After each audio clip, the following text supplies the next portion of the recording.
तो इन this case अगर हम बात करते हैं इनडायरेक्ट रिडॉक्स रिएक्शन की, तो इनडायरेक्ट रिडॉक्स रिएक्शन में हम क्या करते हैं, दो कंटेनर यूज करेंगे। इसमें ऑक्सीडेशन, इनडायरेक्ट रिडॉक्स रिएक्शन कई जगह ना गैल्वेनिक सेल लिखा होगा, गैल्वेनिक सेल, कई जगह वोल्टिक सेल लिखा होगा, कई जगह इट इज डेनियल सेल। ठीक है, फाइन। तो कुछ भी लिखा है doesn't matter, it is one and the same thing. Exactly, तो ये कुछ भी लिखा है आपने यही लिखना है, Daniell cell, galvanic cell, one and the same. इसकी खासियत क्या है? इसकी खासियत ये है कि ऑक्सीडेशन और reduction that takes place in a separate container. Oxidation अलग कंटेनर पे होती है और रिडक्शन अलग container. Is that clear to all? Fine. Oxidation and reduction takes place in a separate container. Is that clear to all? Fine. So this is the thing about it, जिसमें oxidation और reduction that takes place in different container. तो let us see, इस case में क्या है, एक beaker use किया, this is a beaker, it contains zinc sulphate solution. ध्यान सबका यहाँ पे, ये जिंक सल्फेट सॉल्यूशन का बीकर है, और इसी बीकर में हमने जो मेटल की इलेक्ट्रोड डिप की है that is actually zinc electrode. जो मेटल की इलेक्ट्रोड डिप की है वो कौन सी है बेटा? Zinc electrode. Is that clear? All fine. Zinc electrode को डिप किया है जिंक सल्फेट के सॉल्यूशन। उसमें क्या कर रहे थे? कॉपर को डिप कर रहे थे, किसमें? Copper sulphate solution. कॉपर को किसमें डिप कर रहे थे? Copper sulphate. इसमें जिंक को किसमें डिप कर रहे हैं? Zinc sulphate. Is that clear to all? Fine. So और एक और कंटेनर यूज किया हमने यहाँ पे, we have taken one more container, और उसमें हमने रखा है copper sulphate solution. This is copper sulphate solution, और जो इस केस में इलेक्ट्रोड है वो किसकी बनी है? कॉपर की ही इलेक्ट्रोड। तो कॉपर की इलेक्ट्रोड कॉपर सल्फेट के solution. Is that clear to all? और दोनों को हमने कनेक्ट किया है थ्रू कनेक्टिंग वायर, और यहाँ पे एक की है, और फिर ये इसको जोड़ दिया इसके साथ। Is that clear to all? की को जब प्रेस करेंगे तो रिएक्शन स्टार्ट होगा। की को जब प्रेस करेंगे तो reaction it will start. Is that clear to all? तो जैसे मैंने की को प्रेस किया तो यहाँ से क्या होने लगा, यहाँ से जो जिंक है वो अपना मास लॉस करने शुरू होगी, यहाँ से जिंक खत्म होनी शुरू होगी। क्यों? क्योंकि जिंक जो है सॉलिड स्टेट में जो जिंक है that is being converted into zinc ion and electrons. Solid state में जो जिंक है that is being converted into zinc ions and electrons. यानी कि यहाँ पे क्या होगी? ऑक्सीडेशन। क्योंकि मैंने कल भी बताया था ऑक्सीडेशन यानी कि लॉस ऑफ इलेक्ट्रॉन। बेटा समझ आ रहा है सबको? ऑक्सीडेशन यानी कि लॉस ऑफ इलेक्ट्रॉन। तो यहाँ से इलेक्ट्रॉन का लॉस हो गया। अब होता क्या है, धीरे धीरे यहाँ पे जिंक आयन एक्यूमुलेट होना शुरू हो गए। धीरे धीरे यहाँ पे जिंक आयन धीरे धीरे जिंक आयन सॉल्यूशन में मूव करना शुरू हो गया, क्योंकि ये आयंस है, ions they move into solution. Ions कहाँ मूव करेंगे बेटा? सॉल्यूशन में। तो यहाँ से जो जिंक आयन है they start moving towards the solution. Is that clear to all? Fine। यानी यहाँ से जिंक इलेक्ट्रॉन लॉस किया, यहाँ पे Zn2 पॉजिटिव सॉल्यूशन में चलेगा, इलेक्ट्रॉन रह गया, क्योंकि इलेक्ट्रॉन सॉलिड स्टेट में, जिंक आयन सॉल्यूशन में चले गए, इलेक्ट्रॉन यहाँ पे रह गए, जिंक आयन सॉल्यूशन में चले गए, इलेक्ट्रॉन यहाँ पे रह गए, जिंक आयन सॉल्यूशन में चले गए, इलेक्ट्रॉन यहाँ पे रह गए। अब सोचो सर 2 इलेक्ट्रॉन लॉस करना है, ये 2 3 जितने मर्जी लिखो, डजंट मैटर। धीरे धीरे ये इलेक्ट्रॉन जब यहाँ पे मिलने लगे तो ये इलेक्ट्रॉन मूव करने लगे towards, they start moving towards copper electron. तो जैसे ये इलेक्ट्रॉन कॉपर इलेक्ट्रोड के पास पहुंचे तो यहाँ पे जो कॉपर सल्फेट का सॉल्यूशन है it undergoes dissociation to form copper 2 positive and sulphate 2 negative, क्योंकि इलेक्ट्रोलाइट है डिसोसिएट तो करेगा। तो ये जो कॉपर आयंस मिले, इन्होंने ये जो इलेक्ट्रॉन्स आए उनको गेन किया, यानी कि Cu2 पॉजिटिव इलेक्ट्रॉन गेन करके क्या बनाना शुरू कर दिया? Copper in solid state. तो यहाँ से जिंक मास लॉस कर रहा है और जिंक आयन बनाता जा रहा है। समझ आ गई बात? जिंक मास लॉस कर रहा है, जिंक आयन बने, यहाँ से मास खत्म होता जा रहा है, और यहाँ पे सॉल्यूशन में से जो कॉपर आयंस हैं they gets deposited at here. तो यहाँ पे कॉपर डिपॉजिट होना शुरू हो गया। क्लियर है सभी को? तो एक तरफ मास लॉस हो रहा है और एक तरफ मास गेन हो रहा है। Is that clear? एक तरफ मास लॉस हो रहा है और एक तरफ गेन मास हो रहा है। क्लियर है सभी को? So in this case zinc ion loss कर गए इलेक्ट्रॉन, ये मूव करके इलेक्ट्रॉन यहाँ पे पहुंचे, कॉपर ने इलेक्ट्रॉन गेन किया, कॉपर सॉलिड बना गया। तो धीरे धीरे क्या हो रहा है, यहाँ पे कॉपर 2 पॉजिटिव की कंसंट्रेशन इंक्रीज करनी शुरू होगी, क्योंकि कॉपर 2 पॉजिटिव इस तरफ अट्रैक्ट हो रहे हैं। क्यों अट्रैक्ट हो रहे हैं? क्योंकि इनको इलेक्ट्रॉन मिल रहे हैं। कॉपर 2 पॉजिटिव को इलेक्ट्रॉन चाहिए, वो मिल रहे हैं इलेक्ट्रॉन। तो बेटा जी पीछे क्या रह गया? Sulphate ion. पीछे क्या रह गया? Sulphate ion. कॉपर आयन वहां पे डिपॉजिट हो रहा है, पीछे रह गए सल्फेट आयन। तो आप ध्यान से देख रहे हो, ध्यान से समझोगे तो सॉल्यूशन में यहाँ पे पॉजिटिव चार्ज हो गया और यहाँ पे कौन सा चार्ज आ गया? नेगेटिव, क्योंकि इलेक्ट्रॉन है। यहाँ पे सॉल्यूशन में कौन सा चार्ज आ गया, नेगेटिव, और यहाँ पे पॉजिटिव चार्ज इन कैटायंस के कारण। Is that clear to all?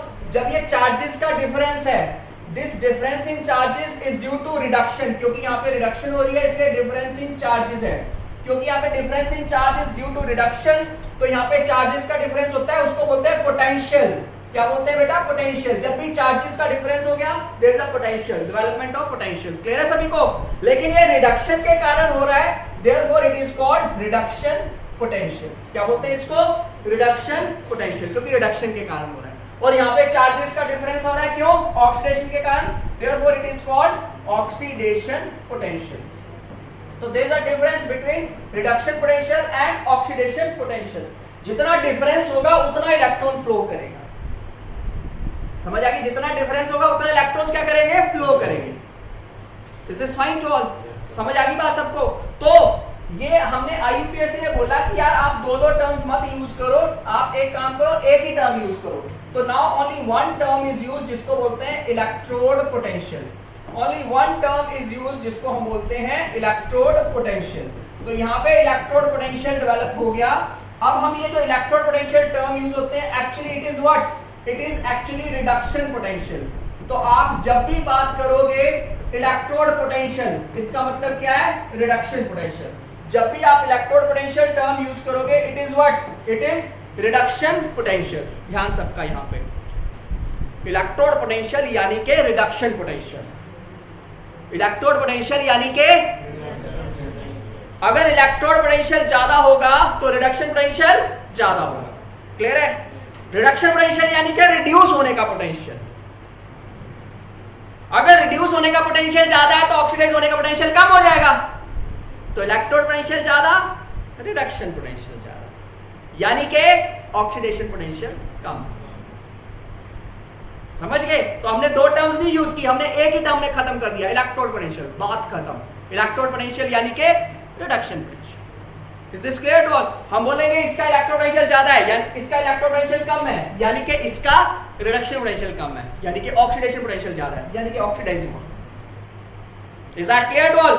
इसका बोलेंगे इलेक्ट्रोड पोटेंशियल ज्यादा है, यानी कि रिडक्शन पोटेंशियल ज्यादा है, यानी कि ऑक्सीडाइज कम होगा, रिड्यूस ज्यादा होगा।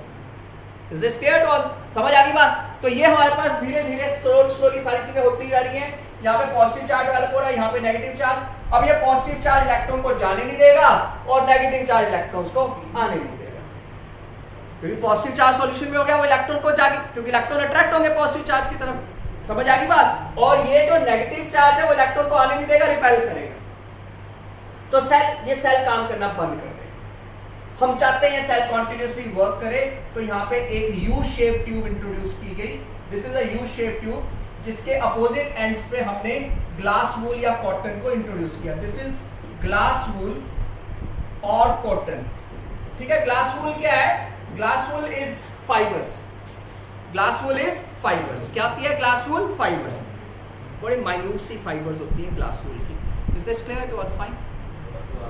ग्लास वूल होती है फाइबर, ग्लास की फाइबर। ग्लास को जब बहुत थिन कर देते हैं तो उसको बोल देते हैं ग्लास वूल। धागे होते हैं ना, कॉटन के धागे होते हैं, ये ग्लास के धागे हैं, इंडस्ट्री में बनते हैं, बनाई जाती है। समझ आ गई? तो ग्लास वूल यानी कि उसको फाइबर्स ऑफ ग्लास हैं, जिसको हम जैसे ऊन को इकट्ठा करते हैं, इसको भी इकट्ठा कर सकते हैं। Is that clear to all? समझ आ गई बात? ठीक है? उस ग्लास वूल को क्यों यूज किया है? क्योंकि वो नहीं तो रिएक्ट कर जाएगी, ग्लास रिएक्ट नहीं करती, इसलिए उसको यूज किया। और ये जो यू शेप ट्यूब है, इसका नाम होता है, it is called salt bridge. इसको बोलते हैं सॉल्ट ब्रिज। सॉल्ट ब्रिज में क्या होता है? अगार अगार। अगार अगार एक जेल टाइप मास होता है। अगार अगार के अंदर हमें KCl या KNO3 रखा होता है, KCl या KNO3 रखा होता है। पर्पस क्या है? पर्पस ये है जो Cl नेगेटिव या NO3 नेगेटिव है वो यहाँ पे मूव करेंगे, जिंक आयन को न्यूट्रलाइज कर देंगे। और यहाँ पे जो हमारे पास K पॉजिटिव आयंस हैं वो यहाँ पे सल्फेट आयन की तरफ मूव करेंगे, सल्फेट को न्यूट्रलाइज कर देंगे। मतलब यहाँ पे नेगेटिव पॉजिटिव चार्ज बढ़ रहा था, क्लोराइड आया, पॉजिटिव चार्ज को न्यूट्रलाइज कर दिया। यहाँ पे नेगेटिव चार्ज बढ़ रहा था, पोटेशियम आया, उसने नेगेटिव चार्ज को न्यूट्रलाइज कर दिया। अगार अगार एक जेल टाइप मास है। मैंने बोला आयंस की मूवमेंट किस में होती है? लिक्विड में। तो जेल इज सेमी सॉलिड, मतलब मूवमेंट होगी। अगर आप यहाँ पे लिक्विड रखोगे, लिक्विड तो सारा यहाँ पे चला जाएगा, तो आपको जेल रखना पड़ेगा, ना तो सॉलिड हो ना तो लिक्विड हो, मूवमेंट आयंस की हो जाए, इसलिए gel type mass. Is that clear to all? Fine. तो इस तरह हमारे पास न्यूट्रलाइजेशन होगी। तो अब न्यूट्रल हो गया, अब फिर से काम करना शुरू कर देगा, इलेक्ट्रॉन्स का फ्लो होना शुरू हो जाएगा, यानी कि chemical energy due to oxidation and reduction is converted into electrical energy. तो इस केस में क्या हो रहा है, केमिकल एनर्जी को किस में कन्वर्ट कर दे रहे हैं, electrical energy. Here the chemical energy is converted into electrical energy. समझ आ गई, यही इनडायरेक्ट रिडक्शन रिएक्शन का काम है। Here the chemical energy is being converted into what, electrical energy. Is this clear to all? समझ आ गया सबको?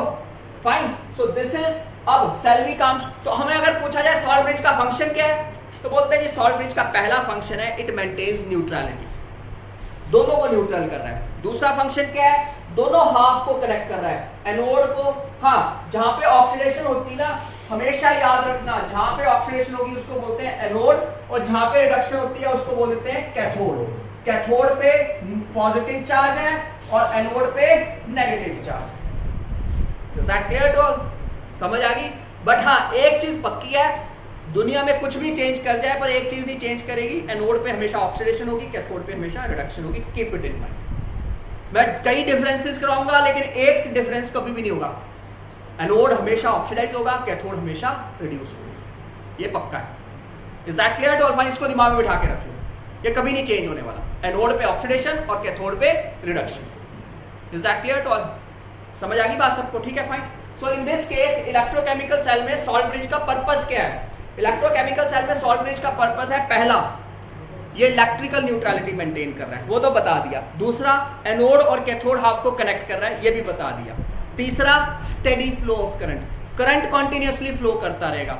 अगर ये सॉल्ट ब्रिज ना हो तो थोड़ी देर बाद इलेक्ट्रॉन का फ्लो बंद हो जाएगा, लेकिन अगर ये है तो सॉल्ट ब्रिज के कारण इलेक्ट्रॉन्स का फ्लो चलता रहेगा, रुकेगा नहीं। Is that clear to all? समझ आ गई बस सबको बात? ठीक है, fine. So this is all about indirect redox reaction, जिसको हम गैल्वेनिक सेल, वोल्टिक सेल या डेनियल सेल कुछ भी बोल सकते हैं। Is that clear to all? समझ आ गई बात? ठीक है, fine. Now comes next part कि आपके पास ये जो गैल्वेनिक सेल है, इसको रिप्रेजेंट, इसका सेल रिएक्शन क्या है, इसमें रिएक्शन, ये बहुत इंपॉर्टेंट चीजें हैं। सेल रिएक्शन कैसे होता है, कैसे नहीं होता है। तो इसके इसमें सेल रिएक्शन में जो जिंक है एनोड पे, मैंने बोला एनोड पे क्या होगी, ऑक्सीडेशन। तो zinc solid that is undergoing oxidation and it is forming Zn2 positive plus 2 electron. तो एनोड पे ये हो रहा है, और कैथोड पे क्या हो रहा है, कैथोड पे हमेशा रिडक्शन होती है। तो उस केस में क्या हो रहा है, copper 2 positive plus 2 electron give rise to what, copper in solid state. तो नेट रिएक्शन क्या होगा, ये नेट रिएक्शन बहुत बार काम आता है। What is the net reaction? Net reaction में Zn Cu2 से कंबाइन कर रहा है, ये दो इलेक्ट्रॉन कट गए, Zn plus Cu2 give rise to what, Zn2 plus Cu in solid state. So this is what the happening in electrochemical cell net reaction. समझ गए? नेट रिएक्शन समझ आ गया ना? देखो जो रिएक्टेंट हाफ में इन दोनों को ऐड कर दिया, प्रोडक्ट हाफ में ये दो हाफ ऐड कर दिया, ये दो इलेक्ट्रॉन दोनों अपोजिट हाफ में कैंसिल कर दिए, सेम है कैंसिल कर दिया। Is that clear to all? समझ आ गई बात सबको? So this is how the electrochemical cell works. कोई डाउट है तो पूछो। सबको क्लियर है? ठीक है, फाइन। तो ये सेल रिएक्शन है। अब इसी के बाद एक और आता है कि आप इसको रिप्रेजेंट कैसे करते हैं, how do you represent the cell. तो रिप्रेजेंटेशन की अगर हम बात करते हैं, how do we represent this cell, तो उस केस में हम बोलते हैं जो ऑक्सीडाइज हो रहा है उसको पहले लिख दो मेटल की फॉर्म में, यानी कि इसको एनोड को मेटल की फॉर्म में लिख दो, और जो कैथोड है डैश लगा के उसको इलेक्ट्रोलाइट की फॉर्म में लिख दो। तो आपको पता चल जाएगा कौन ऑक्सीडाइज हो रहा है, कौन रिड्यूस हो रहा है। यानी कि जिंक कॉपर सल्फेट सेल में जिंक ऑक्सीडाइज हो रही है और कॉपर रिड्यूस हो रही है। काम तो मेटल का है, आयंस का, तो बाकी को तो कुछ भी रोल नहीं है इसमें। Is that clear to?